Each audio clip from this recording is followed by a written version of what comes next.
বছর জিলহজ মাসের মধ্যে হজ হয়। আরে মুসলমান, খানায় কাবার মধ্যে আমরা হজ করার জন্য যাই।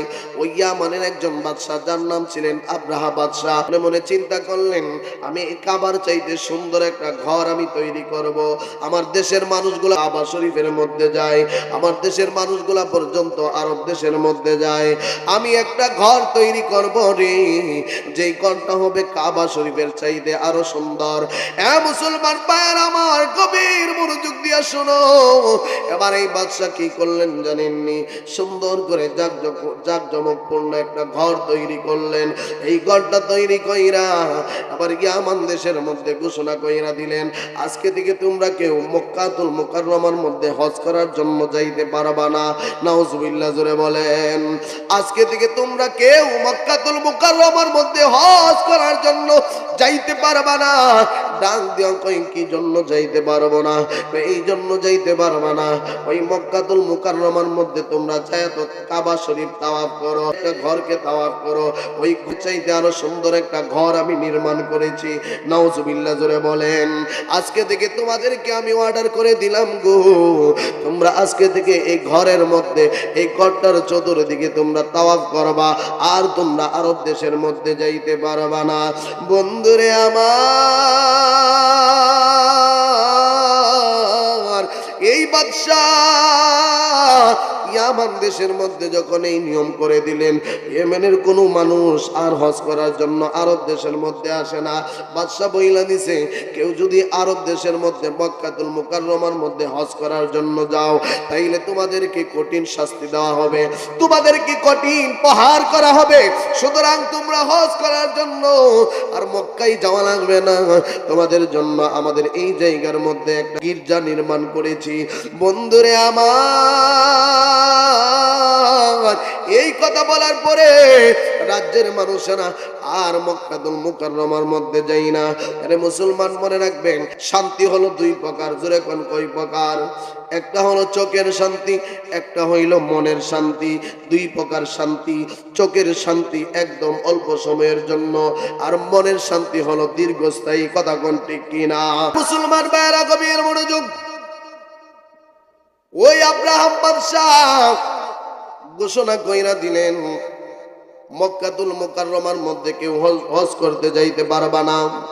তোমরা এই আমার এই গির্জার মধ্যে আইসা তোমরা হজ করবা, এই জায়গার মধ্যে তোমরা তাওয়াফ করবা।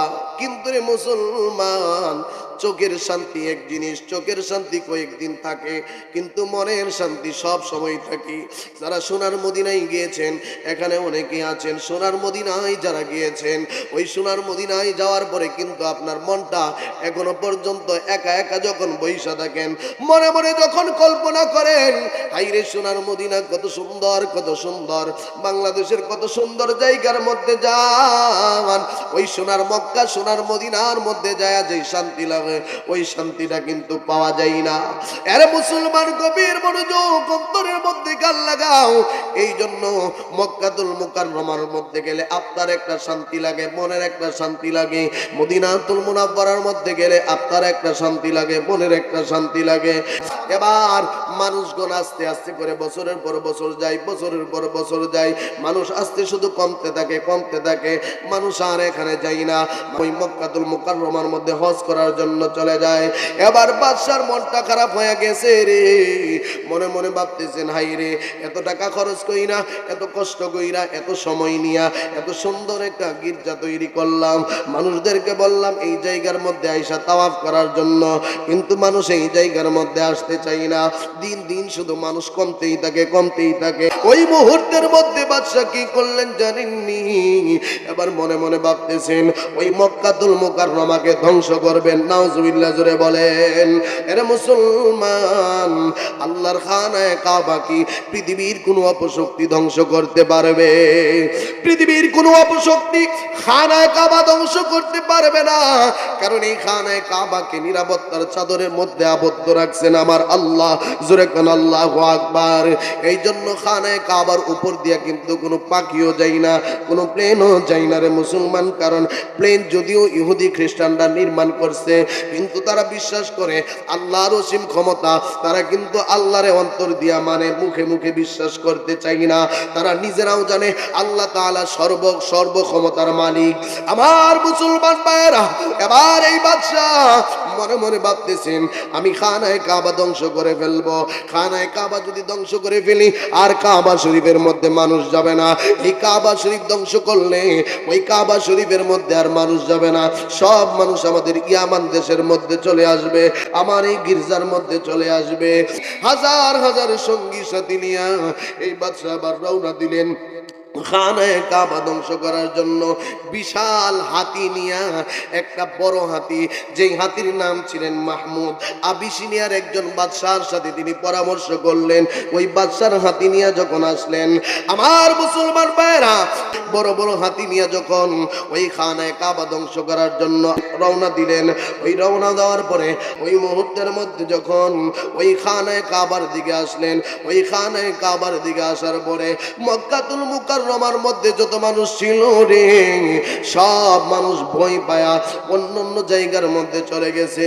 কেউ গিয়া পাহাড়ে আশ্রয় নিয়েছে, কেউ আত্মীয়র বাড়ির মধ্যে আশ্রয় করেছে। এ মুসলমান, সবার অন্তরের মধ্যে একটা ভয়, ইয়ামানের বাদশা আসছে, খানায় কাবা ধ্বংস করে ফেলবে। এ মুসলমান, আপনাদের কি বিশ্বাস হয় খানায় কাবা কি ধ্বংস করতে পারবে? আরো জোরে কোন পারবে? আচ্ছা, যখন এই তাবু তৈরি করলেন, রাত্র বেলা হয়ে গেল। ওই তাবু তৈরি করার পরে তৎকালীন সময়ের মধ্যে ওই খানায় কাবার যিনি দায়িত্ব ছিলেন, তিনি ছিলেন আমার নবী, রহমতের নবী, আদরের দাদা হযরতে মুত্তালিব রাদিয়াল্লাহু তাআলা আনহু। জোরে কোন আল্লাহু আকবার।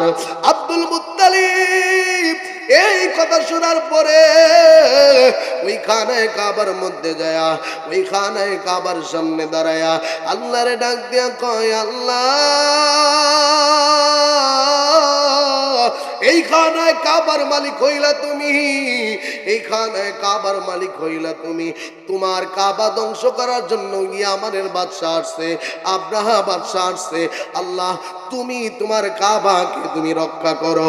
আল্লাহু আকবার জোরে বলেন। সুবহানাল্লাহ ওয়ালহামদুলিল্লাহ লা ইলাহা,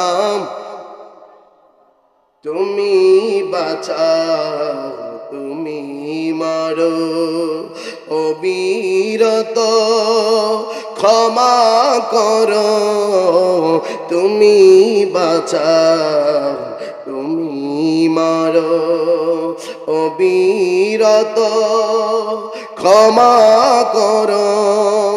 দরার যে জন তাকেই দর, দরার যে জন তাকেই দর, তোমার মতোই সবই আল্লাহ। সুবহানাল্লাহ ওয়ালহামদুলিল্লাহ লা ইলাহা, সুবহানাল্লাহ ওয়ালহামদুলিল্লাহ লা ইলাহা। জোরে কন্না আল্লাহু আকবার। আমার মুসলমান ভাইরা, আমার নবীর দাদা হযরতে আব্দুল মুত্তালিব রাদিয়াল্লাহু তাআলা আনহু ওই খানায় কাবার সামনে দাঁড়ায়া আমার আল্লাহরে ডাক দিয়া কয়, আল্লাহ, ওই আব্রাহা বাদশা আসছে কাবা শরীফ ধ্বংস করার জন্য। আল্লাহ, কাবার মালিক হইলা তুমি, আজকে এই কাবাকে তুমি রক্ষা করবা গো আল্লাহ। আল্লাহ, মক্কাতুল মুকাররমার মানুষ ভয় পায় গেছে, আল্লাহ, এই কাবা ঘর তুমি রক্ষা করবা। এই কথা বলার পরে মোনাজাত যখন শেষ হয়ে গেল, দোয়া শেষ হয়ে গেল, আব্দুল মুত্তালিবের কানের মধ্যে আইসা একটা লোক ডাক দেয়া কয়, ও আব্দুল মুত্তালিব, আপনি যে উটগুলা লালন করতেন, ওই উটগুলার মধ্যে কিছু উট ওই ইয়ামানের বাদশার দল বল হামলা করে নিয়ে গেছে। ওই দল বল আইসা আপনার এই উটগুলা লুটরাজ কইরা নিয়ে গেছে। আব্দুল মুত্তালিব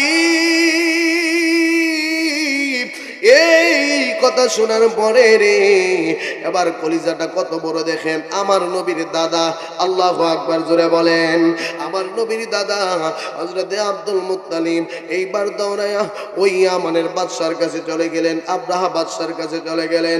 ওই বাদশার কাছে যাইয়া বাদশাকে ডাক দেয়া কই, বাদশা গো, ও বাদশা, আমি তোমার কাছে একটা আরজি নিয়ে আসছি। বাদশা হয়তো মনে মনে ভাবতেছে, মনে হয় আব্দুল মুত্তালিব আমার কাছে রিকোয়েস্ট করবে আমি যেন কাবা ঘর ধ্বংস না করি। এবার আব্দুল মুত্তালিব বাদশাকে ডাক দেয়া কই, বাদশা, ও বাদশা, আমি শুনছি তোমার লোকবল নাকি আমার যে উটগুলি ছিল ওই উটগুলি লুটরাজ করে নিয়ে আসছে, ওই উটগুলি আমার বাড়ি থেকে নিয়ে আসছে। আমি তোমার কাছে আমার উটগুলি নেওয়ার জন্য আসছি। আল্লাহু আকবার জোরে বলেন। এবার বাদশা কয়, এ আব্দুল মুত্তালিব, তুমি উট নেওয়ার জন্য নিয়ে আমার কাছে আসছো? কহা, উট নেওয়ার জন্য আসছি। আমি তো ভাবছি তুমি আসছো আমার কাছে রিকোয়েস্ট করার জন্য, তুমি আসছো আমার কাছে অনুরোধ করার জন্য। কি জন্য তুমি উট নেওয়ার জন্য আসছো?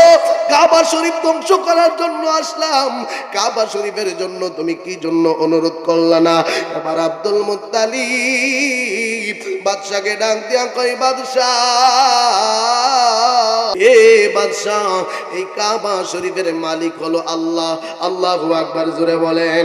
এই উটের মালিক হইলাম আমি, আমার জিনিস আমি নেওয়ার জন্য আসছি, কিন্তু আল্লাহ তাআলার ঘর ওই খানায়ে কাবা আমি যেমনি ভাবে আমার জিনিসের তদরকারি কইরা তোমার কাছে চইলা আসছি, আমার জিনিসটা আমার কাছে নেওয়ার জন্য, আমার নিরাপত্তার চাদরে আবদ্ধ রাখার জন্য, আমার ঠিক তেমনি ভাবে আল্লাহর খানায়ে কাবাকেও আমার আল্লাহ গায়বী ভাবে নিরাপত্তার চাদরে আবদ্ধ রাখবে। আল্লাহু আকবার জোরে বলেন।